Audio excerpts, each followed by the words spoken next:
Interior decoration. ప్రతి ఒక్కళ్ళు ఇల్లు ఉంటారు.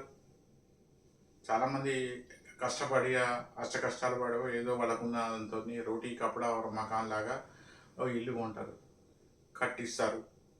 ఆ ఇంట్లో ఈ డెకరేషన్ లేకుండా మాత్రం, అంటే ఫాల్స్ సీలింగ్ కావచ్చు, లేకుంటే ఇంకేదైనా కానీ ఇంటీరియర్ డెకరేషన్ లేకుంటే దాన్ని ఐస్టీస్ మనం ఇల్లు వాడుకోలేము. ఒక కప్బోర్డ్స్కి తలుపులు అనుకో, లేకుంటే ఇంకేదైనా అనుకోని ఓ లైట్లు అనుకో, ఏదైనా కానీ ఇది కొద్దిగా అందంగా అలంకరణ అనేది 99% కంపల్సరీ. ఇక్కడ ఈ ఇంటీరియర్ డెకరేషన్ విషయంలో అనేక సంస్థలు ఉన్నాయి, అనేక మంది వ్యక్తులు ఉన్నారు.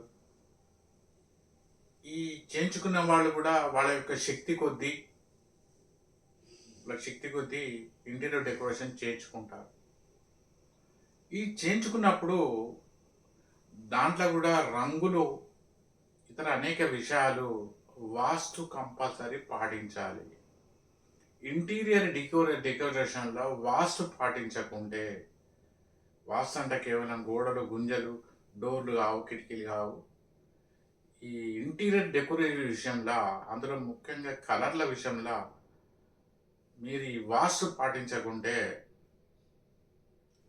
అది దాని యొక్క ప్రభావం అనేది మెల్లమెల్లగా దుష్ప్రభావం చూపించడానికి కాస్త టైం పడుతుంది. అప్పటికి కూడా మీరు దాన్ని గ్రహించరు.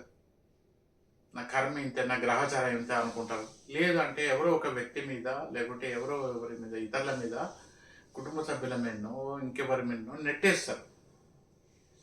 కానీ ఈ ఇంటీరియర్ డెకరేషన్ చేసే వాళ్ళకు నేను గమనించిన విషయంలల్లా, మీరు ఎలా చెప్తే వాళ్ళు అలా చేస్తారు తప్ప వాళ్ళకు వాస్తు విషయంలో అవగాహన ఉండదు.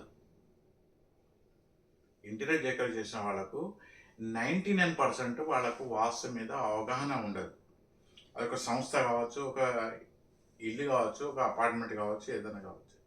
ఈ ఇంటీరియర్ డెకరేషన్ చేసే వాళ్ళకు వాస్తు పట్ల అవగాహన ఉండదు.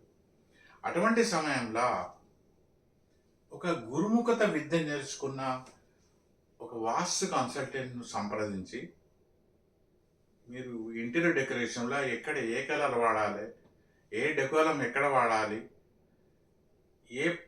ఏది ఏం చేయాలనేది కాస్త ముందుగా మంచి స్టార్టింగ్లో కాస్త సలహా తీసుకుంటే భవిష్యత్తులో మీకు ఎటువంటి ప్రాబ్లమ్స్ అంటూ రాకుండా ఉంటాయి. ఇంటీరియర్ డెకరేషన్ అనేది కూడా దాని యొక్క దుష్ప్రభావం అనేది ఖచ్చితంగా పడుతుంది. దాని యొక్క కేవలం గోడలు గుంజలు కిటికీలు కాదు, ఇంటీరియర్ డెకరేషన్ మీద, నీ మీద, ఒక కుటుంబం మీద, వ్యక్తి మీద దుష్ప్రభావం పడడం గ్యారంటీ. దానివల్ల ప్రభావం పడ్డా కూడా చాలామంది దీనివల్ల జరిగిందనేది గమనించరు. కనుక నా సిన్సియర్ అడ్వైజ్ ఏంటంటే, మీరు ఎవరైనా కానీ ఒకవేళ ఆల్రెడీ మీరు ఏదైనా వాస్తు ఇంటీరియర్ చేసుకొని ఉన్నా కూడా ఒక గురుముఖత విద్య నేర్చుకున్న, వాస్తు విద్య నేర్చుకున్న వాళ్ళని సంప్రదించడం.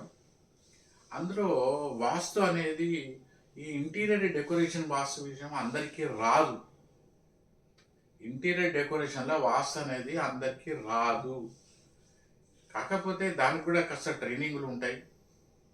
ఇంటీరియర్ డెకరేషన్ ఎలా చేయాలనే ట్రైనింగ్ వేరే ఉంటుంది, దాంట్లో వాస్తు ఎలా పాటించాలనే ట్రైనింగ్ వేరే ఉంటుంది. అది వేరే, ఇది వేరే. కనుక ఈ ఇంటీరియర్ డెకరేషన్లో వాస్తు తెలిసిన వాళ్ళని సంప్రదిస్తే అది మీకే మంచిది. పిసినాస్తనం చేయకుండా మీరు మీ ఇంటీరియర్ వాస్తు కూడా కాస్త చెకించుకొని పాటిస్తే అది మీకు, మీ కుటుంబానికి, మీ వంశానికే మంచిది. ఉంటాను. నమస్కారం. శుభాకాంక్షలు.